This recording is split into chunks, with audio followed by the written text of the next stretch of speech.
10 ఏళ్ళు టీఆర్ఎస్ పార్టీకి అధికారం ఇస్తే ఈ చొప్పదండి నియోజకవర్గంలో దాదాపు అన్ని గ్రామాల నుంచి వచ్చేది. ఏ గ్రామాలైనా ఏ ఒక్క పేదోడు ఒక ఇల్లు కట్టించి దాన్ని అడుగుతున్నా. ఇలా సామెత ఉంటుంది, హనుమన్ల గుడి లేని ఊరుండదు, ఇవాళ ఇందిరమ్మలు లేని ఈ గ్రామం విగ్రహం ఇల్లు లేని గ్రామం లేదు. అది కేసీఆర్ గారు కట్టించిన ఇల్లు, టీఆర్ఎస్ పార్టీ ప్రభుత్వం కట్టించిన ఇల్లు ఏ గ్రామంలోనైనా మీరు చూపిస్తారని నేను సవాలుకుంటున్నా. నారాయణ రిజర్వాయర్ కుడికాల నిర్మాణం సంబంధించి ఆనాడు కాంగ్రెస్ పార్టీ ప్రభుత్వంలో ఏ విధంగా అయితే కాలువలని వదిలిపెట్టిందో ఈ రోజు కూడా అదే విధంగా ఉంది. ఇవాళ నేను చెప్తున్నా, మీరు ఎన్ని పొద్దులు తీసినా ఎన్ని కుట్రలు చేసినా కుడికాల నిర్మాణం పూర్తి చేస్తాం. కేసులు ఎట్టిస్తున్నారు, అనేక విధంగా డిస్టర్బ్ చేయాలి. ఎందుకంటే ఈ నారాయణపూర్ కుడికాల నిర్మాణం పూర్తయితే, నారాయణపూర్ రిజర్వాయర్ పూర్తయితే మేడిపల్లి సభ్యులకి ఎక్కడ పేరు వస్తుందో, మా కిందికి మా బిడ్డ కిందికి నీళ్ళు వస్తాయని చెప్పి టీఆర్ఎస్ నాయకులు వాళ్ళు నేరి కుట్రలు చేస్తున్నారు. మీరు ఎన్ని కుట్రలైనా వేసుకోండి, ఈ నియోజకవర్గ రైతాంగానికి నారాయణపూర్ రిజర్వాయర్ పూర్తి చేసి కుడి కాలువ నిర్మాణం పూర్తి చేస్తాం, ఎడమ కాలువ నిర్మాణం పూర్తి చేస్తాం. ఒక బీఆర్ఎస్ నాయకుడి భార్యతోటి వాళ్ళే కేసులు పెట్టిస్తున్నారు. మీరు కావాలంటే తెలుసుకోండి. ఆదిరెడ్డి ఉంటాడు, ఆదిరెడ్డి అని తెలుసు బాగా. ఆయన పెద్దగా జీవన్ రెడ్డి గారికి అత్యంత సన్నిహితుడు, ఇంత మంచి. ఆయన ఫ్లెక్సీలు ఓటింగ్లో ఆయన ఫోటో పెట్టుకుంటారు. వాళ్ళ భార్య వాళ్ళు బీఆర్ఎస్, ఎదురు వ్యక్తులు బీఆర్ఎస్, ఎదురు పైకి కూడా బీఆర్ఎస్ అని నాకు తెలియదు. అంటే ఎంత అబద్ధం అంటే మీరు కావాలంటే తెలుసుకోండి. ఆ నారాయణపూర్ల కేసు వ్యక్తులు ఏ పార్టీకి సంబంధించిన వ్యక్తులు, ఏ కుటుంబానికి సన్నిహిత వ్యక్తులు మీరు దయచేసి తెలుసుకోండి.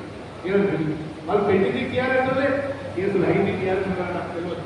కానీ విష ప్రచారం సోషల్ మీడియా ఉంది, మేము ఏదైనా మాట్లాడితే నడుస్తుందన్న భావనతో ఇలా విష ప్రచారం చేస్తున్నారు.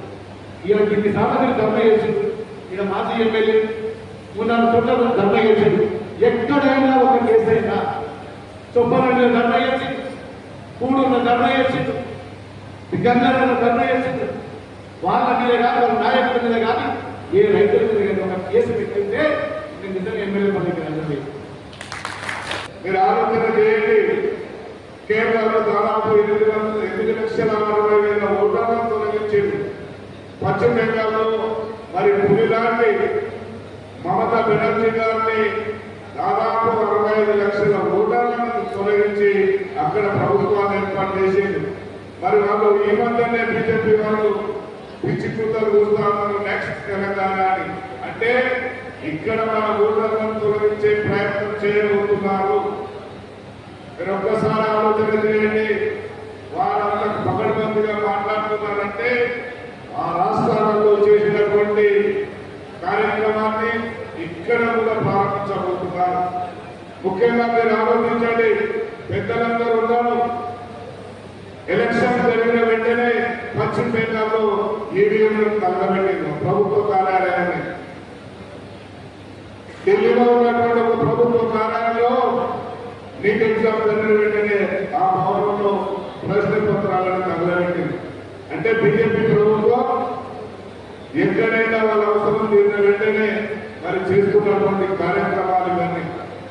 వీటి మీద అప్రమత్తంగా ఉండేందుకు మమ్మల్ని అందరినీ రాష్ట్ర కాంగ్రెస్ పార్టీ అధ్యక్షులు మహేష్ కుమార్ గౌడ్ గారు, మరి రాష్ట్ర Congress party in charge madam Meenakshi